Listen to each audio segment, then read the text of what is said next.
Good morning, everyone. This is Jessica Lopez reporting for News Channel 7. Today, we're going to be doing an interview with Mr. Future, Dr. Lopez. He's actually filming me right now on the other side of the camera, but I hope all your juicy questions get answered, and it'd be interesting to see his wife handle this interview. So let's get started. So as you can see, my wife stole my hemostat scissors. These aren't scissors, these are called hemostats. They look like scissors, and they're just to keep something in place like that, so nothing can yank on it. These are used for many things in the hospital setting, so I have them to kind of hold my scissors, my shears. These are actually trauma scissors, trauma shears, and this is basically used to cut off every single piece of clothing when someone comes in from a trauma, so we can evaluate the patient. The patient is stripped and they're naked after we strip them with this, and I have this piece of tape.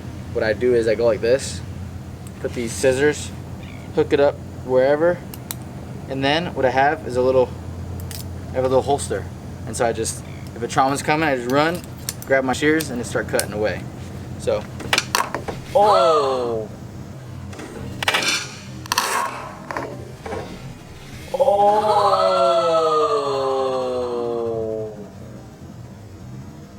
Oh my gosh, babe! That's funny. That was not part of it. Did you get that on video?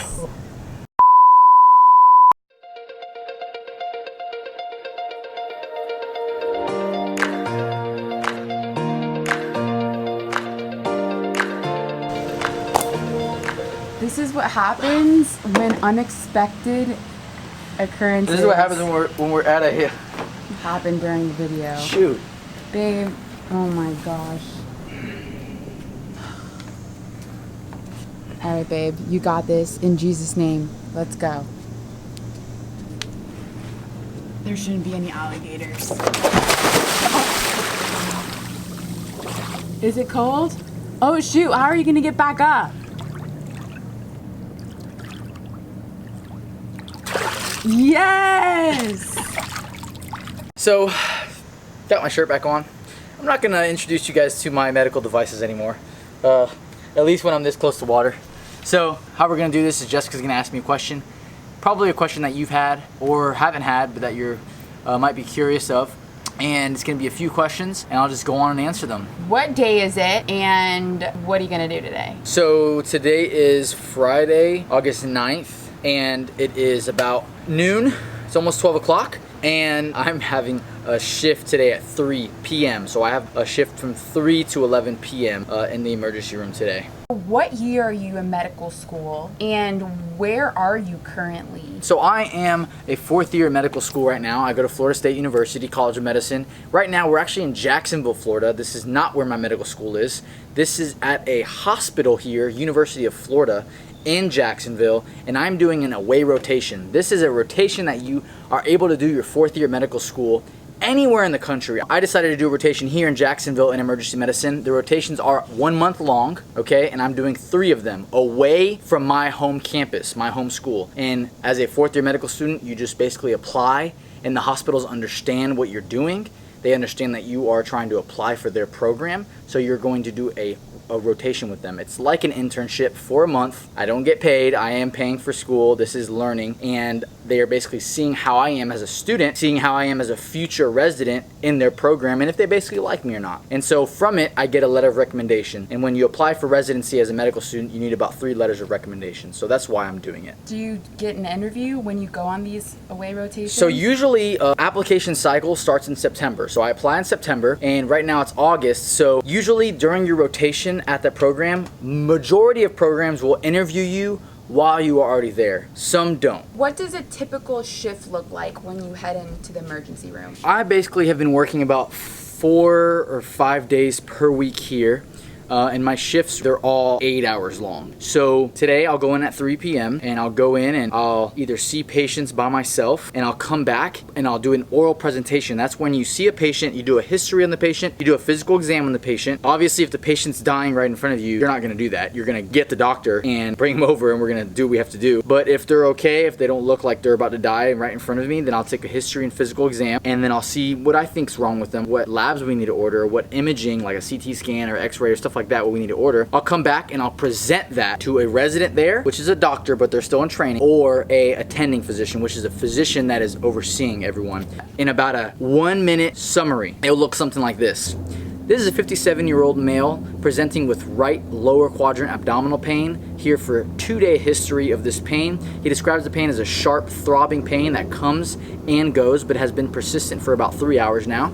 He hasn't taken anything to relieve his pain. He has no nausea, no vomiting, hasn't had fevers or chills, no diarrhea. Past medical history is significant for hypertension and coronary artery disease. He has no past surgical history. His social history is negative other than a 20-pack year smoking history in the past. And his vital signs today are stable. Physical exam, heart and lungs sounded normal. His right lower quadrant was tender to palpation. He had a negative Rosving sign and no signs of peritonitis. What I think is going on here with this 57-year-old male with right lower quadrant abdominal pain, it could be acute appendicitis, it could be an abdominal aortic ruptured, it can be a small bowel obstruction, less likely because he hasn't had any vomiting. It could also be a cholelithiasis. He hasn't had his gallbladder removed. He is a little bit on the heavier side. Pain is coming and going. It could also be just a colitis, which is an inflammatory reaction of the colon. So I basically do this and I say what labs I want to get on. I want to get a complete blood count. I want to get a BMP on him. I want to get a lipase level to rule out pancreatitis. I would also like to get a possibly ultrasound, but because he's heavy, probably just a CT scan of his abdomen to see if he has any abscesses or if he has an appendicitis. And then we'll get a urine on him as well, because this could be a UTI or something along those lines in the urinary tract. I want to do a rectal exam also, because this could be prostatitis. He doesn't have a history of prostatitis, but this also could be prostatitis. So this is what I do. And then they'll either say, okay, sounds good, or they'll add some stuff to it. So that's what you do as a fourth-year medical student. You are basically a mini doctor, okay? I'm not putting in these orders, they are, but I'm basically saying what I want to do with them. Give us a step-by-step of what goes down. Like, talk about lunch. So basically, I go in for 8 hours. I'll see these patients. Sometimes it's slow, sometimes it's really busy, and I really have no time to do anything but see patients. I sometimes don't even have time to eat a lunch or a dinner, so I usually bring bars with me or peanuts, and I'll just snack as I go. I'll always bring a gallon of water, just a jug, like a half a gallon, to just kind of drink on, stay hydrated. The bathroom's right there, so you can always use the bathroom. You're not gonna get reprimanded if you do that. And then, you know, we just kind of sit around. If it's kind of calm, make sure you check up on your patients, and we just have a good time. We learn a lot, we talk, get to know each other, you know, laugh. We also just are serious at sometimes when there's a patient that's dying, and when they possibly just died. It's very sad. It's a moment of silence, and it's a moment of mourning, you know, for that family that comes in and sees that. How do you deal with a patient dying in your hands? So this actually happened to me a couple days ago. We had 2 patients die on me, and I was actually part of the resuscitation team doing chest compressions and all that. You know, when it happens, you have to understand that you've done all you can. You know, usually these take about 40 minutes to resuscitate them. You're giving them medicines and all you can do to keep them alive, but unfortunately it was their time to go, and you have to comfort the family, and I just pray for the family after it happens, and I want them to have peace and know that we did all we can. But you have to also understand that the next patient needs you just as much as this patient needs you. So you have to kind of get your mind off of it to see the next patient and take care of this next patient with all that you are. How can you afford to go to medical school? How do you pay for groceries, gas, dates? Good question. So everyone always asks that. Man, I'm so poor, I can't go to med school, it's too expensive. Let me tell you something. I take out every single loan for medical school that they offer me, and I pay for medical school through loans. The government understands that you need loans for medical school. 90% of medical students take out loans unless their parents pay for it or some other reason why they are allowed to pay for it, or they get tremendous scholarships, which is rare. So we take out loans. I always take out the loans that they give me. I don't cut it down. And at the end, if I have extra that I want to pay back, I can pay back, which I did my first year of medical school. But I don't want to be in a situation where I am just so stuck at a point where I can't even afford anything because I am so stringent on my money. I'm gonna make money in the future, so I'll be able to pay it back. Our goal is to pay off our loans after I graduate from residency. In 2 years, I want to pay off my loans. And that's so doable. If you live life like you live in medical school, after you're a doctor, for 2 years, you can pay off your student loans. So don't make it burdensome. Everybody does it. You are not alone. How do you you keep up with your mental health and physical health in medical school when it seems like all you have time for is studying and working? So, my mental health really has to do with spiritual health. We go to church a lot, and we are just so involved in church, and that helps us a lot to kind of understand that God has a huge plan for us. What we're doing right now, we know that this is going to pass and something's ahead that's greater. So we kind of have our hope in that, and I guess you can call that mental health, but it's spiritual / mental health. As far as physical health goes, we believe our body is a temple of God, and so we want to make sure that we take care of it. I can't tell a patient to exercise and eat healthy if I myself don't do that, so I have to make sure I'm taking care of myself. And also, when you take care of yourself, you feel great, go running, go to the gym. It doesn't have to be a whole week, but you need to take care of your body in medical school. That is a priority that you need to do. There's scientific studies showing that the neurotransmitters released when you work out help tremendously with every part of life. What about meal prepping? So meal prepping is top on the list. We're actually gonna make some food right now, and I'll put it in a Tupperware container and I'll take it to the hospital with me, just because you do not know what's gonna happen. I don't know if I'm gonna stay there for hours longer than my shift or what, or if the hospital is gonna provide food or the hospital is not gonna provide food. So I always didn't matter if I was there for 2 hours or 8 hours. You never know your day, so always be prepared so you're not leaving and having to buy food. That takes time away from your studying, and you want to be efficient and effective and smart with your studying. I mean, it doesn't matter if you're like vegan or carnivore or whatever, you always need to have your proteins, your fats, and your carbs in there. For me, these are the proteins that I consume: chicken breast, turkey, ground beef. I do possibly some bison sometimes, and we also do fish like tunas, we do cods. Let's try to stay away from tilapia a little bit, salmon, flounder, all that. For the carbs, we usually stick to brown rice or white rice, quinoa. We could also do sweet potatoes, which I love, or just regular russet potatoes. And for the fats, we eat a lot of avocados, olive oils, and we try to stay up on our fats because that's really good for you. And peanut butter. And then we also obviously have salads or vegetables, which I'm working on. I eat vegetables all the time. I just don't really like them, but I know I have to eat them, so you gotta do what you gotta do. And I always take a half gallon of water with me, and I try to drink 2 of them a day. Has it been helpful having your wife with you in medical school? And what do you recommend for people that are single? It has been helpful, definitely, and I'm gonna say that because she has been my backbone and my support through this entire journey. Honestly, if it wasn't for her and for my relationship with God, I don't know if I would have been able to make it this far with so little stress that I have endured. I mean, it's amazing to be able to come home to someone that understands what's going on and also just pumps me up for the next day or for my studies. If you don't have a significant other, I mean, I know plenty of friends in medical school that don't, but they stick together. So you find your group, and you need to be a support system. And that's the main part of it. Stay calling your family, your friends, keep in touch with them. People that are in non-medical fields, you need to stay in touch with them. You need to be friends with them, because after a long day of medicine, the last thing you want to talk about is medicine, at least for me. Can you tell us a quick synopsis of, because we know this is going to be another video, but a quick synopsis of your journey into medical school? It took me 5 years to do undergrad. I actually went to a community college after high school. I don't know if I mentioned this before, but I actually had a 2.8, 2.9 in high school. I was not a great student, but I changed my life around, and when I went to community college, I went there for 3 years, and I killed it. And I really put my nose to the books, and I studied so hard, and I made group studies and everything like that. I was there for 3 years until I went off to a university, and after 2 years of the university work, I got my bachelor's degree. I applied the year before I graduated. That's how you do it, because the application cycle for med school is a whole year. So I applied, and I was determined to be a doctor. I was determined to go to medical school the next following year. I did not want to take a gap. There's no problem with doing that, but I didn't want to do that. And so I actually applied to like 20 medical schools, and I applied to Caribbean school, St. George, and I actually got accepted there, and we were going to go there because I got accepted really early there. And so I was like, if no school in the United States accepts me, I'm going to the Caribbean because I don't want to wait a year. And I was stubborn, and I just didn't want to do that. So last minute, Florida State offered me an interview, and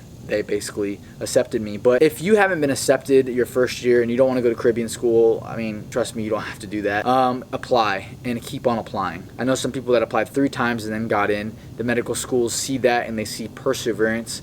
They see someone that has stamina and someone that does not give up, and they know what they want. So it's actually a good thing that you keep applying, and not a bad thing. So keep applying. If you're meant to be a doctor, if that's the calling that God has over your life, Whether you know God or don't know God, if it's His will for you to be a doctor, you're going to be a doctor. Are there study tips that you used in undergrad that you utilized for medical school? I'm going to make another video about this, but in summary, stick with groups. Make a couple friends, maybe that you can go on your bachelor's degree undergrad journey with, and take the same classes and just study together.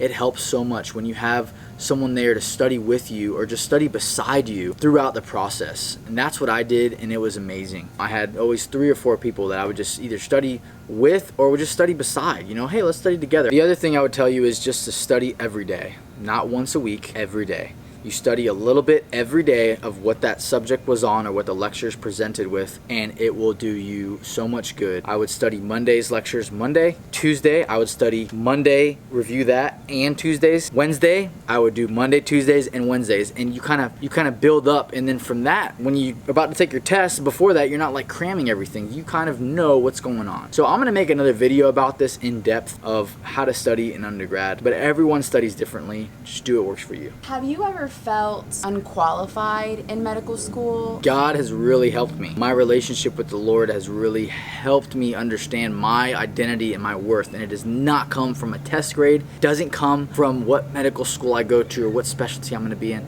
It does not come from any of that stuff. And when you start comparing yourself, which I have done a few times in medical school because it's just normal. You see someone else that got a 98 and you got a 78. And so you start to think, man, I'm not as smart as that. Well, guess what? There's a whole bunch of genius, smart people in medical school. So you're already the top 1% of the country. I mean, you are smart, you know, you've gotten this far, okay? And you don't have to be the smartest to be a doctor. You just have to work hard and study your butt off and know that you want to do it and know that you want to do it for the right reasons, because you can have a really intelligent person that has no bedside manner and that doesn't know how to really apply this stuff to real life. What good is that? You know, so yeah, did I feel maybe sometimes that, was this for me? Yeah, I had a couple of those thoughts and I was like, I think I'm just gonna do something else. I knew I wasn't gonna do that, but those thoughts come in your head. You just gotta fight those off and know that if it's meant for you to do this, you need to just stick with it. So you're in 4th year medical school. You're almost done. How does it feel and what do you look forward to? This day is so amazing because I remember my first day of medical school ever, and it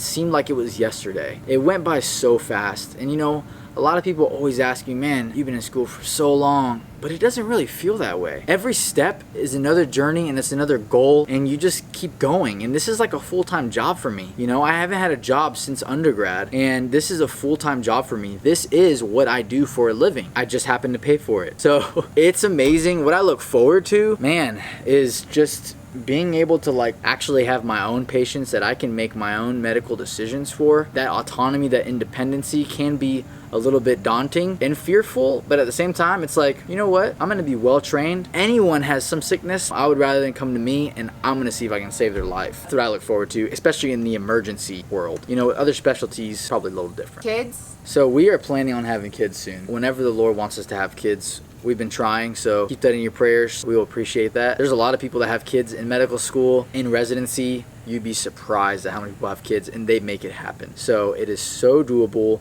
and we're just so ready for kids, and we're just so thrilled to be mom and dad. How much more time do you have left in Jacksonville, and what's next? So I have 1 week left here. I'm done next Friday, the 16th of August. And next I go back home. We go back home for about 6 weeks. I have rotations that are required through the medical school, my 4th year. And then I will go to Tampa, Florida, and I will do a rotation there. The same thing that I'm doing here, 1 month in emergency medicine, and I will see where I want to go from there. Are you thinking about doing a fellowship? So a fellowship is after residency. So residency for emergency medicine is 3 years, and a fellowship can range anywhere from 1 year to 3 years after that 3 years, and it'll be a subspecialty.